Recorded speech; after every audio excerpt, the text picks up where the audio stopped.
What's up, the squad? Back with another video. I see the title was going down. Make sure you hit the like button, hit the subscribe button, please. Y'all see it right here. As President Trump, Labor Security Secretary, is surging strike teams into Minnesota over Somali fraud. Tells Ilhan Omar she will face accountability, which honestly somebody has to. And obviously she'll get online and she'll see it, in the comments because she does,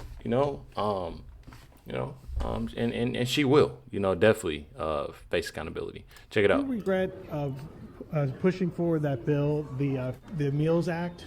Do you think it led to the fraud? Not. It did help feed kids. So, I try my best, to do, a little bit more, research on what's going on and try to put out, as much as I can and try to find, different ways, and really so much of share more and more information each and every day, because this is something that I truly feel as if a lot of people need to understand, a lot of people need to see for themselves. Just like if y'all haven't seen the video that I just posted earlier tonight, that it's definitely important to hold these individuals accountable for the things that they've done, because, you see so much and, so much corruption, and honestly, these individuals need to be, they need to make, an example out of them. Says Ilhan Omar is done. The riots are scattering and most of them are begging reporters to hear their stories. Whistleblowers now confirm her campaign funneled a massive amount of money to her husband's firm, while Somali-linked networks in Minneapolis ran one of the biggest pandemic relief fraud schemes in history. Hundreds of millions stolen. Well, now investigators are tracking the web of fraud to other Minnesota Democrats, such as Congresswoman Ilhan Omar. Many of the suspects linked to the scheme live in her district, including a restaurant owner who hosted events for her.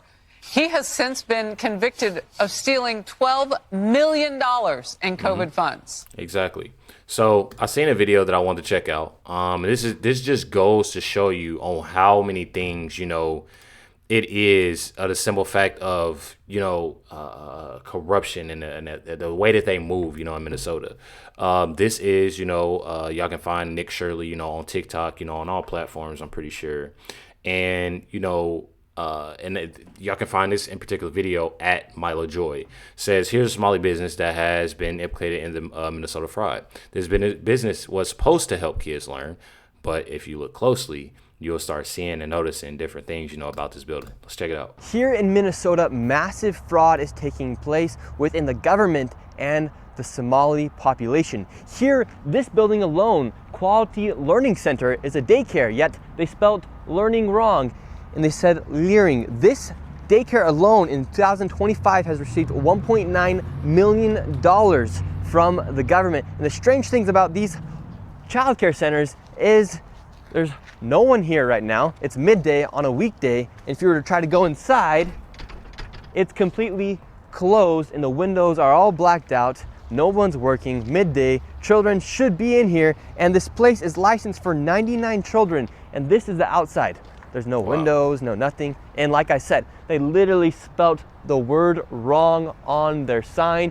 This is open and blatant fraud taking place here inside of Minnesota. The government is complicit with this, and this is just one of the hundreds of child daycare centers here inside of Minneapolis being ran by the Somali population. It's sad that it's happening here in Minnesota, and it stinks that it's happening and it's being labeled on the Somali population. However, that's just the facts of what's happening here inside of Minnesota. $1.9 million for this daycare center that can't even spell learning right. I'm telling y'all, and the thing is that it's right there in front of our faces, and it's up to us to share these videos. It's up to us to like these videos, and move it around as much as we can, because it's definitely important for everybody to see. You have individuals that truly just don't know. You have individuals that, and I'm not making up any type of excuses, but you literally have individuals that just look at the simple fact, okay, well, I'm looking at this, and this is just, they look at so much of Kohler. This is just another thing that they look at Kohler a lot. They don't actually look and see, y'all see what I'm going, is more so of look at, I'm looking at Kohler, all the color of their skin, all because she's a black woman, she's a darker skin tone woman, I should say, not black, don't get me started with that. But, a darker skin tone woman, they're doing this to her. They're doing this to these individuals. You know how, individuals get, with that. And they're actually not, looking at what they're actually doing. They're actually taking, their money. There's people that literally, and I'm not going to take it away from nobody that's literally out here working, grinding, and really don't even have it, especially this year, it being Christmas, not even having it. And they're constantly just, like coming here and stealing money. I'm telling y'all. It's literally getting disgusting. This is another post, Gunther Eagleman says, nothing to see here, just the mayor of Minneapolis saying that ICE agents might get unalived if they continue operations in his city. Pretty wild, y'all. Check it out. I am increasingly concerned because of the chaos that is being caused by these ICE agents that somebody is going to get seriously injured or killed. Somebody is going to get seriously injured or killed. And whether that is an ICE agent or a community member, we all know the tinderbox that could explode because of it. We all know that the federal government is looking for reasons to deploy more and more people to Minneapolis and blue cities around the country. We all know that we cannot afford to lose a single Minneapolis resident because they showed up and decided to protect their neighbors, because they showed up and decided to express their constitutional right to free speech. And so that concern is deep. It is held, by the way, not just by me and our residents and the people who are standing up behind me. The concern about getting somebody killed is also held by our police officers. One thing about it is that you can definitely tell and you can definitely see on why they're pushing it so much and protecting, the Somalians, because they truly not missing nothing. I feel like so many people are not getting that. They're not missing it. They're literally got money in their pockets. Their families are fed. They have security. They have things. So their main focus is to protect what's going on, to hide, and to continue to steal. And I truly, that's why it's important to me to keep on and, spread this information as much as possible. You got it right here. It says the House Oversight Committee just received credible tips from a whistleblower allegedly that they warned Attorney General Keith Ellison for years about the Somali fraud. Check it out. That includes our next guest, House Oversight Committee Chairman James Comer. Chairman, thanks so much for joining us. I do appreciate it. I'm glad to see you taking action. The amount of things that are coming across your desk in the first year is just unbelievable to me of this congressional, 2-year term. But tell us what you're seeing in Minnesota, what you plan to do about it. Well, first of all, for Tim Walz to say he didn't think it reached the billions category, I'm pretty confident it did exceed $1 billion, but let's say it's hundreds of millions of dollars. That's the attitude that so many Democrats I see in Congress and so many Democrats who occupy the governor's offices around the United States. They just don't care about the taxpayer dollars. They don't have any sympathy for the hardworking taxpayers who work hard and send their tax dollars to their state capital or to Washington, D.C. But what we've got in this investigation, Jason, is we've got something that is really helpful in congressional investigations, and that's credible whistleblowers. We're bringing in the state employees who first blew the whistle that there was fraud in Minnesota. And what we're learning is that they've been trying to warn Keith Ellison, the Attorney General, and Tim Walz, the governor, for years, not weeks, not months, but years, about the ongoing fraudulent activity from this massive Somali population of Minnesota. And neither Walz nor Ellison wanted to do anything about it for political reasons, because this has become a major base for the Democrat Party in Minnesota. So thankfully, we've had some state employees who have come forward. We're going to bring them in and start interviewing and deposing them. Hopefully, we'll get some information on some bank accounts that I can subpoena, and then we'll follow the money and figure out how much money was stolen and who played a part in that. Definitely. Yeah, most people don't realize you actually have a banking background, so numbers are not difficult for you like they are Tim Walz. So I think that will play a key difference. And these whistleblowers are key here. In terms of where you go next, you do the interviews. Do you expect to have public hearings on this? Where does this ultimately go? Well, we may have hearings, but we've been doing a lot of depositions and transcribed interviews, and I think you would agree, Jason, those just are so much more efficient than public hearings. But I would assume at some point we will have public hearings because the American people are very interested in this. I've heard more people comment on this investigation than any we've done in a long time because it's such a massive amount of money. If you're talking $2 or $3 billion from social programs in the state of Minnesota, which isn't a very big state, that's a significant percentage of their whole budget for social programs. And we're having to tighten our belt in Washington because we can't continue to spend $3 trillion a year more than we take in, but we want to support our most vulnerable citizens. And to see the Minnesota leadership led by Tim Walz just say, well, it's no big deal. It wasn't that much money when it was a significant amount of money. But the arrogance and the attitude of just not having any concern whatsoever, the tax dollars, that's got to stop. And I think the American people see this, and I hope they're outraged. I hope we'll be able to get information and answers about the fraud as quickly as possible, and we'll let the American people know it, and it'll probably be in a committee hearing, but obviously in a report, and hopefully there'll be criminal referrals to the Department of Justice. Come on now. Yeah, my guess is there'll be other states that come along too, because it's happened in Minnesota. My guess is, I don't know, maybe a place like Illinois or somewhere else has this same challenge happening. Chairman Comer. Exactly, and that's one thing that we'll continue to find as well. I've been seeing it in other places. I don't want to be wrong, and I know y'all know some of the places. I know a lot of y'all always comment and say, and help me out. And I truly appreciate that. But there are definitely other places, this is definitely happening. This is definitely the biggest, in Minnesota. But I definitely feel as if,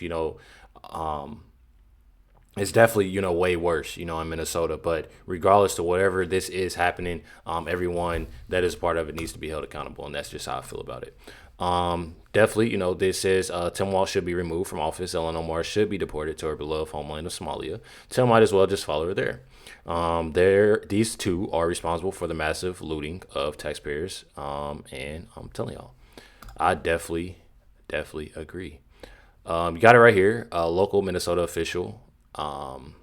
Literally, I wouldn't lie to y'all. I'm gonna try my best to read these subtitles as best as possible for y'all. I'm gonna try my best. I don't like talking. Actually, I won't even play the video so y'all not too confused. But I'm gonna let y'all know what is said. From this Minnesota official, y'all. Pretty crazy. So it said, as a man who's believed in the greatest Somalia, and I'm always supporting by force the other thing, truthfully, that we were speaking about, we Somalians, as far as the vision of this organization, it's not about this country. It's not about America. I think when a lot of people were talking, they emphasize Minnesota and the Somali community.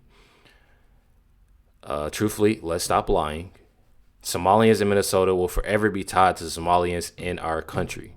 You understand? This organization can never be removed if we are Somalians. Hence, how can we fight to help our country and people? We need to gather the resources we have right now that's sitting here in America. If that's our brothers and sisters with power like the one who sits in Congress, if I'm not mistaken, who sits in federal Congress, so truthfully, it's really, really important. What I like to say is congratulations. So this right here, I'm not going to lie, is definitely terrifying and scary. I'm not going to lie. For official, it says right here, it says, it's a pretty scary thing for elected official to say. I hope the taxpayers are listening and vote whoever this nobody is out of the first chance they get. And that's the thing. A lot of individuals, they aren't paying attention. You obviously see that they're just for their country. They're just for their country. And it obviously shows. It obviously shows right here. I'm telling y'all. Let's check it out. Here in Minnesota, a local realtor reached out to me to tell me about another way that Somalians are scamming Minnesotans out of their taxpayer dollars In her community alone, Somalians have bought up over 455 homes. They buy these homes, claiming they're turning these homes into home health care centers. She says the way we know Somalians have bought these homes is because all of a sudden, extremely nice cars start showing up. Mercedes, BMWs, the nicest cars are parked in the driveway. And she said by law, the state will not come out and inspect these homes and make sure these homes even have clients living in these homes. She also said, as a realtor, she cannot disclose to people wanting to buy homes in this neighborhood that Somalians have bought that home and they're using that as a home health care center. She said these homes can even take people in who've just been released from jail, and the neighborhood does not need to know about this. But she says many of these homes do not even have clients in them. But the state is writing them checks every month for the clients that the Somalians say are in these homes. And these Somalians are making millions of dollars off of these homes every year. The Somalians have figured out exactly the perfect plan as to how to scam Minnesota taxpayers out of their money. They are banking on this, making millions of dollars. And the government here in Minnesota is too lazy to go and check it out and to see if there's even clients living in these homes. The fraud in Minnesota is so deep. Let me know your thoughts on this. They don't care. They obviously don't care, just for the simple fact that they got money in their pockets. They don't care. You're talking about these Somalians, that come to America. They get $7,000, seven bands. Well, boom, 7 bands, just like that. Quick, fast, and hurry. 7,000, y'all. Get their homes, and start their, services. The services, right? And I'm telling y'all. You got the brand, you got the new jewelry, you got the new cars, new clothes, new phones, and all. I'm telling y'all right here. Has Randy Fine is demanding passage of his bill that bans welfare for legal and illegal immigrants. Saying to get this done. I'm telling y'all. If you want to immigrate to the United States for freedom and opportunity, that's one thing. But the problem is you've got too many people coming here for free stuff, which is why I've introduced a bill that would ban all legal immigrants from welfare. Not just illegal, but legal, because you should not be coming here and then asking our children and our grandchildren to go into debt to give you free things. If you want free stuff, stay home. And so if you want to come here for freedom and opportunity, if you love America, if you share our values, if you want to go to work and you want to add value, that's a discussion that we can have. But if you hate America, if you want to change America, if you don't share our values and you don't want to assimilate and you're just here to see how much free stuff you can get, stay where you're from. Stay there. Stay there. Stay there or go back. I ain't even gonna lie. That's the realest anybody, could have said. And I truly believe in that. I truly support that. And that's just one thing about it. It's definitely sickening that you have these individuals that truly don't care. They don't care. They come here, and like said, that you have it, and they they say that don't care about to check, these homes to see if trust and believe, y'all. They do not care. They have money in their pockets. I'm telling y'all. Make sure y'all hit the like button, hit that subscribe button. Definitely appreciate y'all. Much love to everybody. Catch y'all next one.